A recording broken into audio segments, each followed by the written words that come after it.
అమ్మ నమస్కారం. నమస్కారం తల్లి. శ్రీ పరాభవ నామ సంవత్సర ఉగాది శుభాకాంక్షలు. మీకు కూడా. ఎలా ఉన్నారు? అవునమ్మా. చాలా సంతోషం అమ్మ. ఉగాది గురించి ఎన్ని వీడియోస్ కదా, చూస్తూనే ఉన్నాం, మాట్లాడుతూ ఉన్నారు, రకరకాలుగా చెప్తూ ఉన్నారు. అవును. అసలు ఈ పరాభవ నామ సంవత్సరం ఎలా చూడాలి, ఎలా ఉండబోతోందనే భయం కొంతమందికి ఉంది పేరును బట్టి. అవును. అలాగే ఉగాది అసలు ఎలా జరుపుకోవాలి, మన శాస్త్రం ఏం చెబుతోంది, వీటి గురించి వివరించండి. సుమన్ టీవీ వీక్షిస్తున్న ప్రేక్షకులందరికీ శ్రీమాత్రే నమః. ఉగాది లేదా యుగాది, బ్రహ్మగారు సృష్టి ఈ రోజు నుంచి మొదలు పెట్టారట, అందుకని ఉగాది అని పిలుస్తూ ఉంటాము. ఉగాది యొక్క ప్రత్యేకత ప్రకృతి అమ్మా. ప్రకృతి చూడండి, ఆకులు రాలిపోయి కొత్త చిగుర్లు వస్తూ ఉంటాయి అన్నిటికీ. మామిడి చిగుర్లు, వేప పువ్వు, అలాగే కొత్త బెల్లం, ఇట్లా అన్నీ కొత్తవే. నవ వసంతం, ముఖ్యంగా వసంతకాలం చాలా ఆహ్లాదకరమైనటువంటి కాలం. ఈ కాలం ప్రత్యేకత చెప్పుకున్నాక ఉగాది చెప్దాం. సౌందర్యలహరిలో ఒక శ్లోకం ఉంటుంది, దాంట్లో మన్మధుడి యొక్క వాహనం, బాణాలు ఇవన్నీ చెప్తారు. ఆయన స్నేహితుడు ఎవరు? మన్మధుడి యొక్క స్నేహితుడు వసంతుడు. ఆయన యొక్క మన్మధుడి యొక్క వాహనం మేఘాలు, ఆయన బాణాలు తుమ్మెదలు. ఏది కూడా శాశ్వతమైనవి కావు. చూడండి, మేఘాలు ఎలా వస్తాయి, వస్తాయి వెళ్ళిపోతాయి. వసంతకాలం ఎంతసేపు? కొద్ది కాలం మాత్రమే ఉంటుంది. ఈ తుమ్మెద బాణాలు వేస్తే అన్ని ఎగిరిపోతాయి వేగానే. అంటే చూడండి, అలా ఉండి కూడా, అంటే తాత్కాలికమైన వాటితో కూడా సృష్టిలో ఉన్న జీవరాశిని అంతటినీ కూడా శాసిస్తూ ఉంటాడు మన్మధుడు కదా. అలాంటి మన్మధుడి స్నేహితుడైనటువంటి వసంతకాలం, ప్రత్యేకంగా ఈ వసంతకాలం చాలా ఆహ్లాదంగా ఉంటుంది. అప్పుడే కొత్త కొత్త మల్లెపూలు. ఏ ఒక్కరైనా కూడా అమ్మ ఒకలాంటి ఆనందంలో ఉంటారు ఈ వసంతకాలం. సాయంత్రం అయితే చూడండి, మనకి తెలియకుండానే మన మనసు ఒకలాంటి సంతోషానికి లోనవుతూ ఉంటుంది. అది ఈ వసంతకాలం యొక్క గొప్పతనం, మన్మధుడి గొప్పతనం కూడా. ఎందుకంటే కనపడకుండానే ప్రతి ఒక్కళ్ళ మనసులోకి ఆ తొమ్మిది బాణాలు వేస్తూ ఉంటాడు వసంతకాలంలో. ఎందుకంటే స్నేహితుడు కదా, ఆహ్లాదంగా ఉంటారు. ముఖ్యంగా వసంతకాలంలో చాలా ఆహ్లాదంగా ఉంటారు. సాయంత్రం అయ్యేసరికి చల్ల గాలి వీస్తూ ఉంటుంది, అందుకని చాలా ఆహ్లాదంగా ఉంటారు ఈ వసంతకాలంలో. ఇలాంటి వసంతకాలంలో వచ్చేటటువంటి ఉగాది, పక్షుల కిలకిలా రావాలు, కోయిళ్ళు కూస్తూ ఉంటాయి, అది కూడా చాలా ఆహ్లాదంగా ఉంటుంది. ముందు ప్రకృతి అమ్మ, ప్రకృతిలో వచ్చే మార్పు ఈ ఉగాది. అందుకే నా ధర్మం సనాతనమైనది, సనూతనమైనది. ఆంగ్ల సంవత్సరం జనవరి 1వ తారీఖు ఏం మార్పు ఉంటుందమ్మా? తారీఖు తప్ప ఏది మార్పు ఉండదు. అవును. ప్రత్యేకంగా ఈ రోజు చేసుకోవాల్సింది రాజదర్శనం. మనకి పంచాంగం చదువుతున్నప్పుడు ఉంటుంది రాజదర్శనం అని. ఇక్కడ రాజదర్శనం అంటే ఇప్పుడు మనకి రాజులు లేరు కదా, ఎవరిని దర్శనం చేసుకోవాలి? పార్వతీ పరమేశ్వరులు దర్శనం చేసుకోవాలి. ఉగాది రోజు ఖచ్చితంగా గుడికి వెళ్ళి రావాలి. ఇది మాత్రం మానద్దమ్మా, ఖచ్చితంగా చేసుకోవాలి. తర్వాత ఇక సంవత్సరంలోకి వెళదాం. పరాభవ నామ సంవత్సరం. ఈ పేరు చెప్పగానే వణికిపోతున్నారు అందరూ. పరాభవము అంటే అవమానము లేదా నష్టము, ఏదో ఇలా చెప్పి చాలా భయపడుతున్నారు. భయపడవలసినటువంటి అవసరమే లేదు. ఇప్పుడు 60 సంవత్సరాలు ఉన్నాయమ్మా. పింగళ నామ సంవత్సరము, రౌద్ర నామ సంవత్సరము, పోయిన సంవత్సరం విశ్వావసు నామ సంవత్సరం. మరి విశ్వావసును అంటే గంధర్వుడు, ఆయనకి వీణకి కూడా పేరుంది. ఎలా అయితే నారదుడికి మహతి అని, సరస్వతీదేవి వీణకి కచ్చపి అని ఇలా ఉందో, ఆయన వీణకు కూడా పేర్లున్నాయి. మరి అంతటి గొప్ప గంధర్వుడైన పేరు పెట్టుకున్న పోయిన సంవత్సరం కష్టాలు లేవా ఏంటి? పోయిన సంవత్సరం ఉగాదికి కూడా మీకు గుర్తుందో లేదో, రష్యాకి ఉక్రెయిన్కి యుద్ధంలోనే మొదలైంది ఉగాది. అవును, అప్పుడు ఇదే పరిస్థితి. మీకు అంతకు ముందు గుర్తుందా? కరోనా టైంలో, అప్పుడు కూడా కరోనా మొదలైంది. అంటే భయం అనేది అనవసరం. ఎందుకంటే సంవత్సరం పేరును బట్టి ఏముండదు. ఇప్పుడు రౌద్రనామ సంవత్సరం వస్తే అందరూ కోపంగా ఉంటారా ఏమిటి? ఇట్లా కాదు కదా. పరాభవం ఇవన్నీ కూడా ఋషుల యొక్క పేర్లమ్మా. ఈ 60 మంది ఋషుల యొక్క పేర్లు. ఈ పరాభవము అంటే అసలు అర్థము, పరా అంటే అసలు అల్టిమేట్ అని అర్థము. నిన్ను నువ్వు తెలుసుకుని ఇతరుల్ని ఎంతో కొంత ఉద్ధరింపజేసేటటువంటి సంవత్సరం. సరే, మీరు అనుకున్నట్టు పరాభవం అంటే మీకు భయం ఉన్నా ఎలా ఉండాలి? అసలు మనకు పుట్టినప్పుడు జన్మ జాతకంలో కొన్ని రాసుల యొక్క స్థితి గమనాలు ఉంటాయి కదా. అలా కాక గోచార రీత్యా కొన్ని ఉంటాయి కదా, ఈ సంవత్సరం ఇలా ఉంటుంది ఇలా ఉంటుందని చెప్తూ ఉంటారు. దాన్ని పట్టి మనం చూసుకోవాలి, కానీ సంవత్సరం పేరుకే భయపడిపోతే ఎలా? అదే కదా. అది తప్పమ్మా. అంటే ఇప్పుడు రాజపూజ్యము అవమానాలని ఉంటూ ఉంటాయి. అవమానాలంటే ఎవరో వచ్చి మనల్ని నిజంగా కుర్చీలోంచి లేపి కింద పడేయరు. అందుకని ఇవన్నీ కూడా అనవసరమైన భయాలు వద్దు. ప్రతి దానికి జపాలు ఉన్నాయి, దేవతలు ఉన్నారు, భగవంతుడు ఎందుకు ఇంకా ఆయన్ని ఆశ్రయించండి. ఏమాత్రం చిన్న గ్రహదోషం ఉన్నా వెళ్ళి భగవంతుడిని ఆశ్రయిస్తే చాలు. అందుకని ఎవ్వరూ భయపడవలసినటువంటి అంత భయపడిపోయి మనకేదో జరుగుతుంది అనేటటువంటి అవసరం లేదు. ఇప్పుడు సంవత్సరానికి సంవత్సరం కొంత గడ్డు కాలంగానే ఉంటుంది, అవునా కదమ్మా? ధరలు పెరుగుతున్నాయి. ఇప్పుడు చూడండి, ముఖ్యంగా చెప్తే వంట గ్యాస్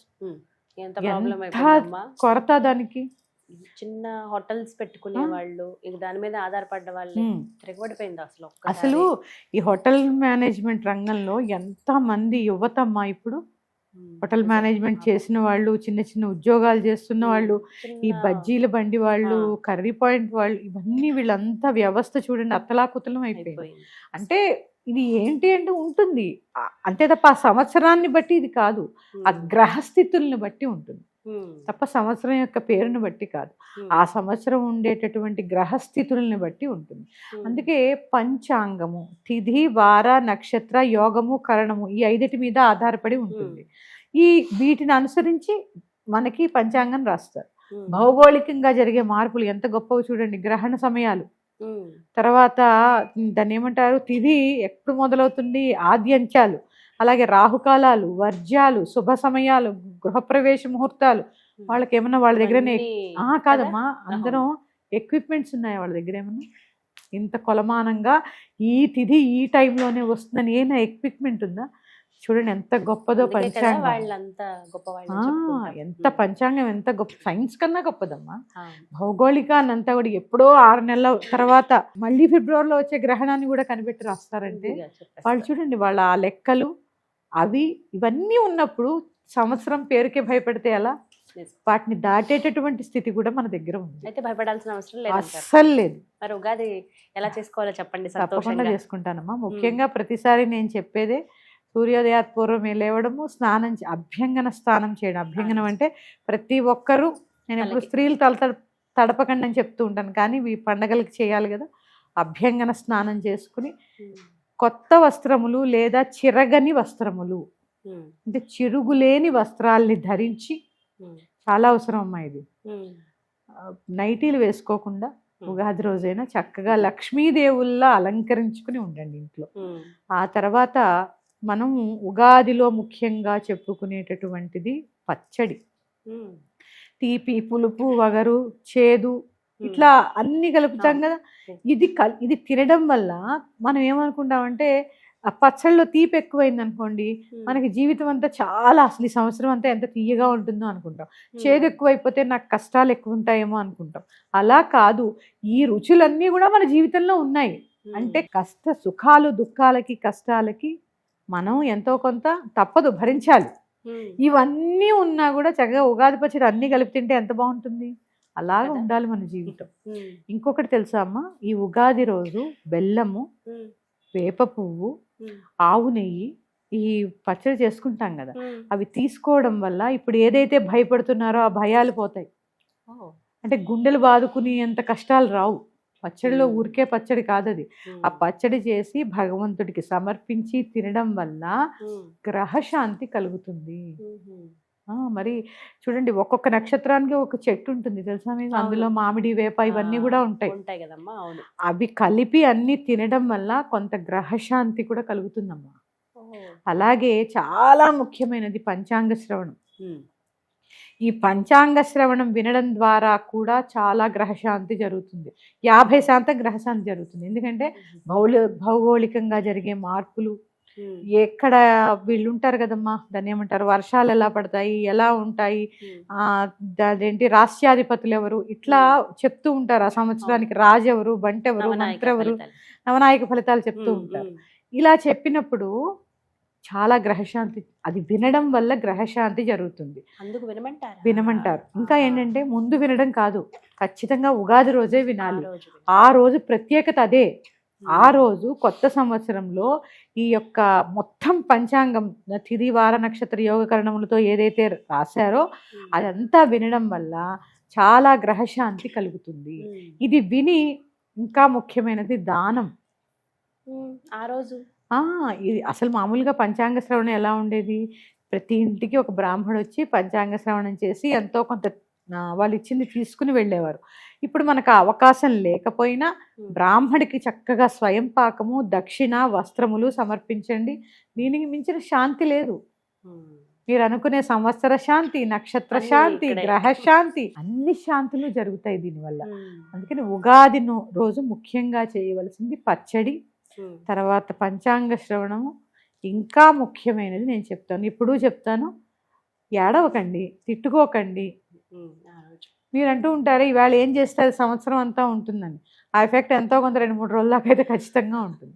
ప్రశాంతంగా లేవండి, ప్రశాంతంగా ఉండండి. ఇన్ని వంటలు పెట్టేసుకుని అలసిపోయి మొగుడు మీద అరిచి పిల్లల మీద అరిచి అవసరం లేదు. కొద్దిగా చేసుకోండి, సమయానికి నివేదన చేయండి, సమయానికి భోజనం చేయండి, కాసేపు సమయం సంతోషంగా కుటుంబంతో గడపండి. 100 వెరైటీలు చేసుకోవడం అదేమో పనవదు. ఈ పిల్లలు ఆకలికి ఏడుస్తూ ఉంటారు, మగవాళ్ళు ఏమో ఈ వంట అవ్వలేదా అంటారు. ఇదంతా ఎలా ఉంటుంది తెలుసా, గొడవగా ఉంటుంది. తర్వాత ఇక మనం షడ్రుచులతో కూడినటువంటి ప్రసాదాన్ని తీసుకుంటాం. ఏదైనా ముందు భగవంతుడికి సమర్పించి తినండి. ఉదయము అసలు ఈ ఉగాది పచ్చడి చేసేసుకుని దీపారాధన చేసుకుని ఈ ప్రసాదాన్ని నివేదన చేశాకే ఏమన్నా ఈ ప్రసాదం తీసుకున్నాకే ఈవెన్ కాఫీ అయినా, టీ అయినా, పాలైనా తాగాలి. అప్పటిదాకా నోట్లోకి ఏది తీసుకోవద్దు. ఇదైతే మాత్రం పాటించండి చాలు. అందరికీ తెలిసినవే అమ్మా, కొత్త నియమాలంటూ ఏముండవు.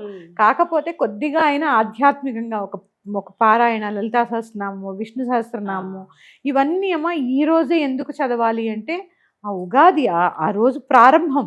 ఆ ప్రారంభం రోజుని ఆ పండగ జరుపుకుంటాం. ఎంతో కొంత నేచర్లో చాలా శక్తి ఉంటుంది ఆ రోజుకి. ఆ పఠనాల ద్వారా కూడా చాలా శాంతి జరుగుతుంది. అంతే తప్ప భయపడిపోయి పరాభవం అంటే నాకు ఇంక తెల్లారు లేచిన దగ్గర నుంచి అవమానాలేనా, పరాభవం అంటే అవమానం, అలా ఏం ఉండదమ్మా. అలా ఉంటే మనిషి మనుగడే అసలు తల్లకిందులు అయిపోతుంది అలా ఉంటే అమ్మా. అందుకని అలాంటి అపోహలు పెట్టుకోకుండా సంతోషంగా ఉగాది జరుపుకోండి. చాలా సంతోషం అమ్మా. భయాన్ని తీసేసి ఎలా జరుపుకోవాలనేది చాలా బాగా వర్ణించారు. ధన్యవాదాలమ్మా. శ్రీమాత్రే నమః.